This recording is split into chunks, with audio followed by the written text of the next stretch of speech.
वशिष्ठ जी पहले वैकुंठ में रहते थे। एक बार वहाँ रहने वाले 8 वसुओं ने वशिष्ठ जी की गाय को चुरा लिया, जिससे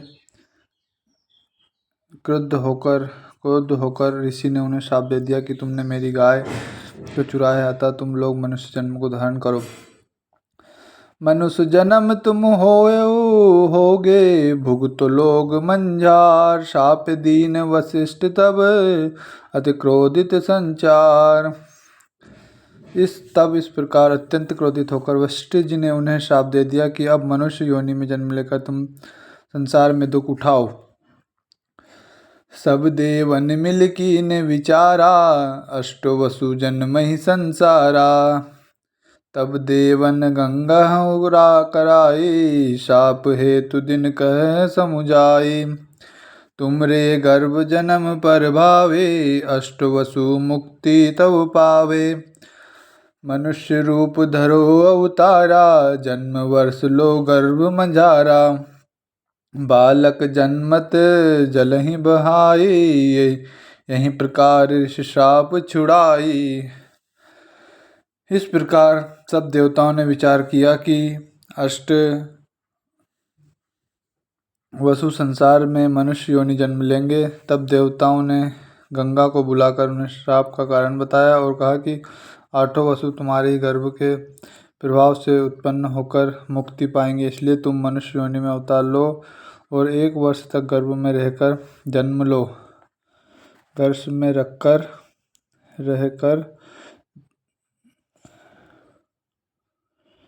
जन्म लो। बालक के जन्मते ही उन्हें जल में बहा दो और इस प्रकार उन्हें ऋषि के शाप से मुक्त करो।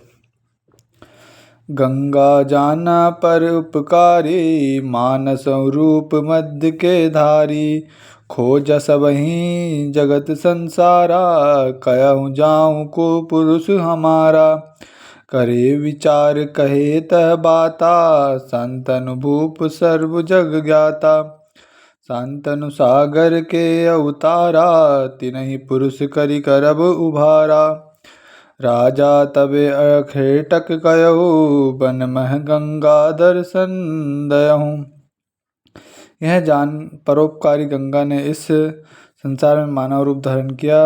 उन्होंने संसार में सर्वत्र पता लगा कि मैं कहाँ जाऊँ और कौन पुरुष हमारा पति होने योग्य है। तब उन्होंने विचार कर निर्णय किया कि शांतनु सागर के अवतार हैं और सर्व जगत के ज्ञाता हैं, मैं उन्हें ही पति रूप में वरण कर उनका उद्धार करूंगी। उसी समय राजा शांतनु आखेटक को गए तो वन में गंगा ने उन्हें दर्शन दिया। शांतनु मोह देखत नारी, तब गंगा सहन कहो विचारी। कौन रूप बन कारण का, कहो सत्य सो हम ही पावा। शांतनु उस स्त्री को देखते ही मुग्ध हो गए। तब उन्होंने गंगा से कहा कि तुम ऐसी सत्य रूपी होकर वन में क्यों विचरण करती हो, वह मुझसे सत्य कहो। गंगा बोली बात असी, देवगण हम जान। वाचा बंद सोई पुरुष, कन्या कह बखान। गंगा बोली, मैं देवगना हूँ, आप ऐसा जानिए। उस कन्या ने कहा कि मेरा पति वही मनुष्य होगा जो मुझसे वचनबद्ध होगा। राजा हर्षित वाचा कीना, तब गंगा यह बोल लीना। कोनो कर्म करत जब राहु, तमहु भंग देव जनि पाऊ। तादीन महमय न पेवा राजा, यदि वाचा सो बंध है काजा। तब राजा घर को ले आए, हर्षवंत भाजन बजावे। इस पर राजा ने हर्षित होकर अपने को वचनबद्ध किया। तब गंगा ने कहा कि राजन, अब आज से आप मेरे किसी भी कर्म में भेद न करना। जिस दिन आप भेद करेंगे उसी दिन से मुझे नहीं पाओगे। तब राजा उसे अपने घर ले आए और हर्षित होकर बधाई बजवाए। राजा रहे हरस मन माही, परम हर्ष शोभासर जाही। बहुतक दीन बीत यही भांति, बालक एक गर्भ जन्माति। राजा हर्ष बहुत मन कीना, बहुत दान विप्रन कह दीना। गंगा करम अचराजा, सारा बालक लेके जल महु डारा। राजा मन में हर्षित रहते और हर्षपूर्वक उनके दिन व्यतीत होने लगे। इस प्रकार बहुत दिन व्यतीत होने पर गंगा ने अपने गर्भ से एक बालक को जन्म दिया। राजा के मन में बड़ी प्रसन्नता हुई और ब्राह्मणों को बहुत सा दान दिया, परंतु गंगा के समस्त कार्य आश्चर्यजनक होते थे। उसने बालक को ले जाकर जल में डाल दिया। अंत प्राण बालक के गयहु, विस्मय मनहु राजा। भयहु कहत नहीं कछु वाचा, बांधे रहा दुख भी हृदय महु साधे। बालक को प्राणता हो गया, इससे राजा को बड़ा आश्चर्य हुआ, परंतु वचनबद्ध रहने से कुछ नहीं कह सके। मन में दुख को रोके ही रह गए। यही प्रकार सो गंग तब रामा, 7 पुत्र जल डारसिया रामा। वाचा बंधित राजा, महादुखित खंबार। जब इस प्रकार गंगा ने 7 पुत्रों को जल में डाल दिया तो वचनबद्ध होने के कारण राजा बड़े ही दुखित और संतापित हो गए। अष्टम गर्भ ही भा संचारा, तब शांतनु विनती अनुसारा। 7 पुत्र के नाश प्रवाना, यही पुत्र हमको देह दाना। हंसी के गंगा तब ये कही, इतने दिन तुमरे संग रही। वाचा चल आजोई भानी, हमें गंगा कहत बखानी। जब आठवें गर्भ का संचार हुआ तब राजा शांतनु ने विनय पूर्वक गंगा से कहा कि तुमने 7 पुत्रों के प्राण लिए, अब यह पुत्र हमें दान स्वरूप दे दो। तब गंगा ने हंसकर कहा कि इतने दिन तक हम तुम्हारे साथ रही, आपने आज ही प्रतिज्ञा भंग की। हमें लोग गंगा कहते हैं। अष्टम राजा आप बचाया, यह कनिष्ठ जो अष्टम आया। यह वृतांत कहो तो ही पाई, राजा सुनो कथा मन माही। कामधेनु वशिष्ठ को आई, अष्टो वसु हरण करताही। याही पाप शाप निदीनो, मानुष कर्म चोर किन कीनो। ताते शाप लेहु समुदायी, ये स कनिष्ठ हरण कर पाई। हे राजन, यह कनिष्ठ आठवां पुत्र आप लीजिए, यह आपका है क्योंकि इसे आपने बचाया है। यह वृत्तांत मैं आपसे कहती हूँ, ध्यान से सुनिए। वशिष्ठ के पास एक कामधेनु गाय थी जिसे 8 वसुओं ने हर लिया। इस पर वशिष्ठ जी ने उन्हें शाप दे दिया और कहा कि तुमने चोर कर्म किया है, इससे तुम सबको शाप दिया, परंतु इन सब में इसी छोटे ने गौ का हरण किया था।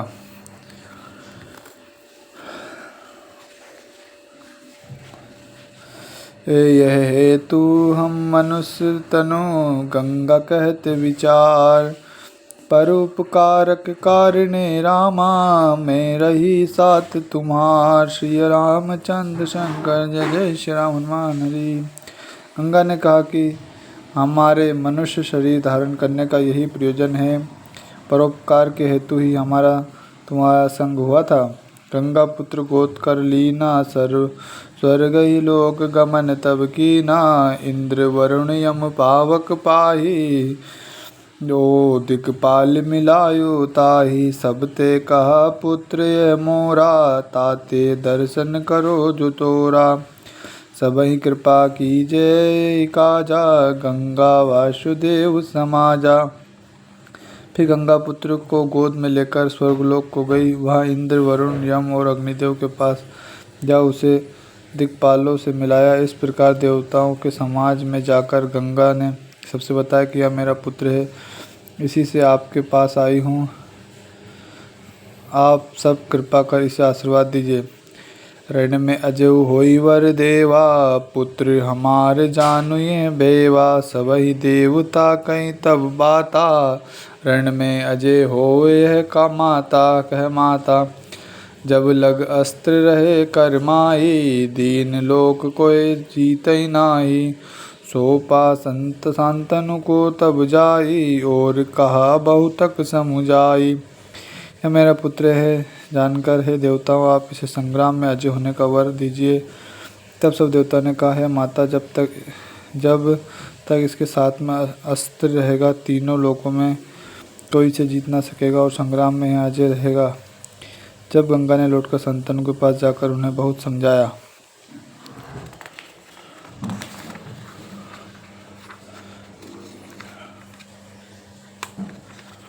और एक कंकण तब कीना, हर्षित गात राजा ले लीना।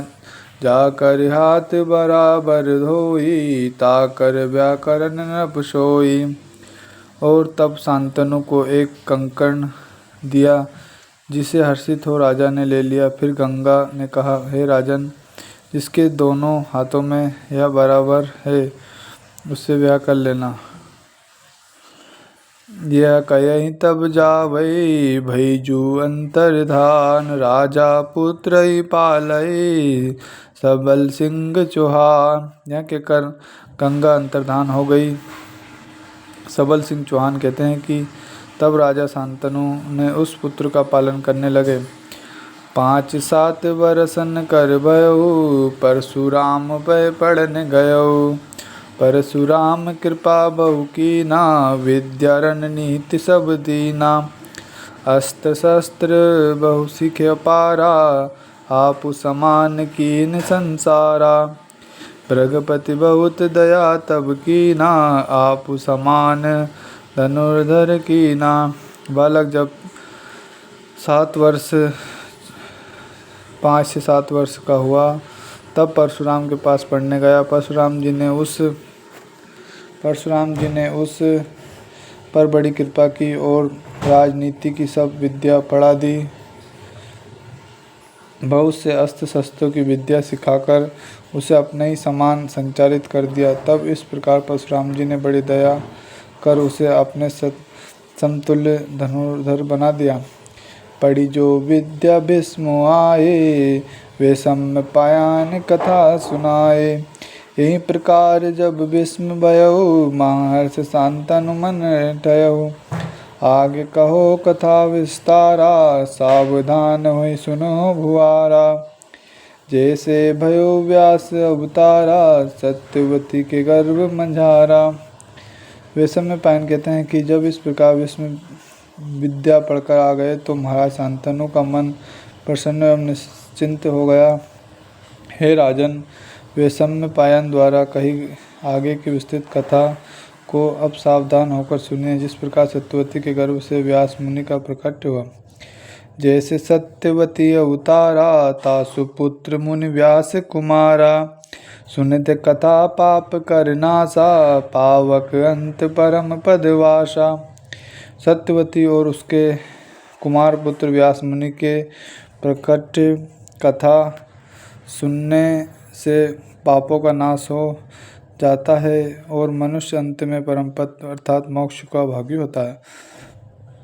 भरत कथा सुम पुण्य फल, राजा सुनो विस्तार। सबल सिंह चौहान कहे, गुण गोविंद अपार। हे राजन, महाभारत कथा का जो भी पवित्र फल है, उसे विस्तार पूर्वक सुनिए। सबल सिंह चौहान कहते हैं कि गोविंद अर्थात भगवान श्री कृष्ण जी की महिमा अपरंपार है। वे संपायन करत बखाना, जन्मे राजा मुनि ध्याना। विश्वरूप चंद्रप बलवंता, अति शील वीर गुणवंता। गिरिकर नाम तासुए रानी, रूपशील नहीं जाहि बखानी। रजस्वला सो रानी भयो, ता दिन राहों खेटक गयो। वे समय पायन अपने गुरु वेदव्यास जी का ध्यान कर कहते हैं कि हे राजा, जन्मे वैश्य रूप नाम का एक बलवान, बड़ा सुशील, वीर और गुणी राजा था। उसके एक गिरिकर नाम की रानी थी, जिसका रूप और शील वर्णन नहीं हो सकता। एक दिन वह रजस्वला हुई तो उस दिन राजा खिटक को गया था। मारे सहज मृग अपारा, जलहित आश्रम नृप पगुधारा।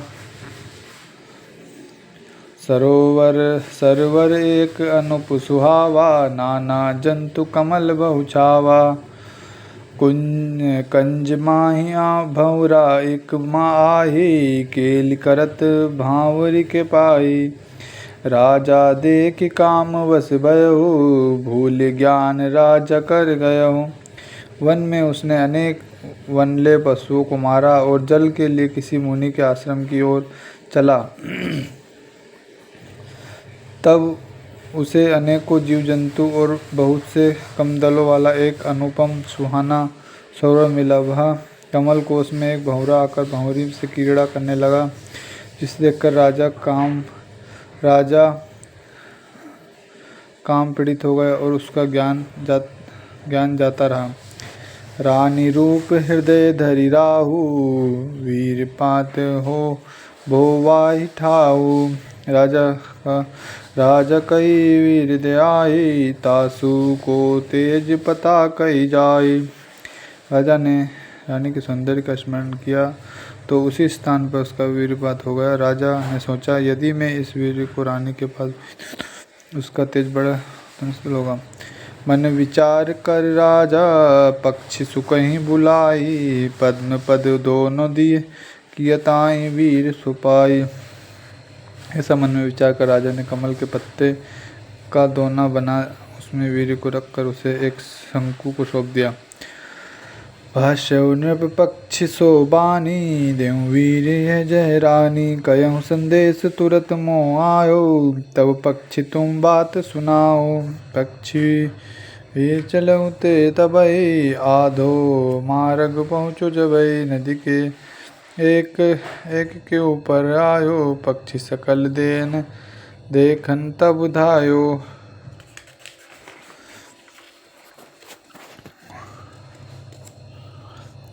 और पक्षी से कहा कि इस वीर को रानी के पास ले जाओ, उसे मेरा संदेश देकर तुम शीघ्र ही मेरे पास लौट आओ। तब वह पक्षी लेकर चला, तत्क्षण उड़ गया और जब आधे मार्ग पहुंचा तो नदी के ऊपर से जाते हुए सब पक्षी उसे देखने हेतु दौड़े। तिन देखी गई जानी आहारा, तूनो पक्षिन युद्ध संचारा। एक बूंद जल में पर सोई, महायुद्ध पक्षिन में होई। जोन बूंद जल महि डारा, एक मच्छ तब कीने आहारा। दोनों पक्षी लड़त सो जाई, दोनों कतहु कह उड़ाई। जोन मत्स्य जो कीने आहारा, गर्वंत भे भारी मझारा। उसे अपना हार जानकर पक्षी ने युद्ध किया। तब उसे दोने में रखे वीर का एक बूंद जल में गिर पड़ा और पक्षियों में महायुद्ध होने लगा। तब जो बूंद जल में गिर गया था उसे एक मछली निगल गई और जो दोनों पक्षी वह लड़ रहे थे वे कहीं उड़ गए। तब जिस मछली ने उसका आहार कर लिया था वह गर्भवती हो गई। बहुत दीन तब बीत के, विधि पर पज्य उपाय। थी मर एक अखेट क, मत्स्य हेतु तह जाई। जब इस प्रकार ब्रह्मा जी की सृष्टि में बहुत दिन बीत गए, तब एक केवट मछलियों को पकड़ने के लिए आया वहाँ। ओही मत्स्य जाल में परी, दीरग मत्स्य देख सुख करी। दासा राम तहाँ नृप रहु, थी मर मीन लाई ते दियहु। राजा मत्स्य देख विस्तारा, तब मच्छी कर उदर विदारा। तासु उदर ते में देखी भवारी, कन्या एक अनुप सुकुमारी। तो मछली उसके जाल में फंस गई। उस बड़ी मछली को देखकर वह बड़ा प्रसन्न हुआ। दशाराम वहाँ का राजा था। मछुए ने ले जाकर उस मछली को उसे दे दिया। राजा ने बड़ी मछली देखकर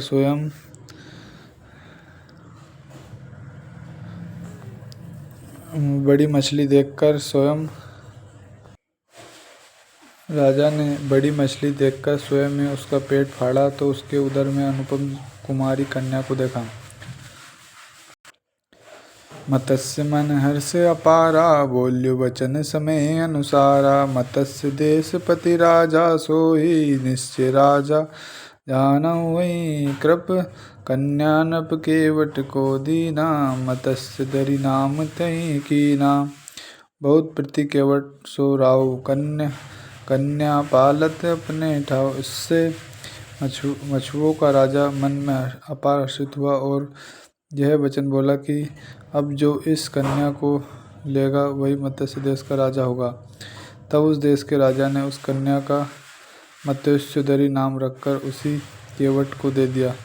केवट राजा से कृतज्ञ प्रकट और कन्या को अपने घर लाकर पालन पोषण करने लगा। 7 वर्ष की कन्या भयऊ, नदी माही सुकन्या गठयऊ। केवट व्याधि तन मोन गही, नाव घाट में कन्या रही। जब कन्या 7 वर्ष की हुई तो नदी के घाट पर अपने पिता के साथ रहने लगी। केवट के शरीर को जब रोग ने घेर लिया तब वह कन्या घाट की नौका पर रहने लगी। यही प्रकार ते राजा सुनो और विस्तार, त्यों मार्ग पारासर आयो जो पगुधार। इस प्रकार हे राजन, आगे क्या हुआ विस्तार से यह कथा सुनिए। एक दिन उसी मार्ग से परशुराम मुनि वहाँ पधारे।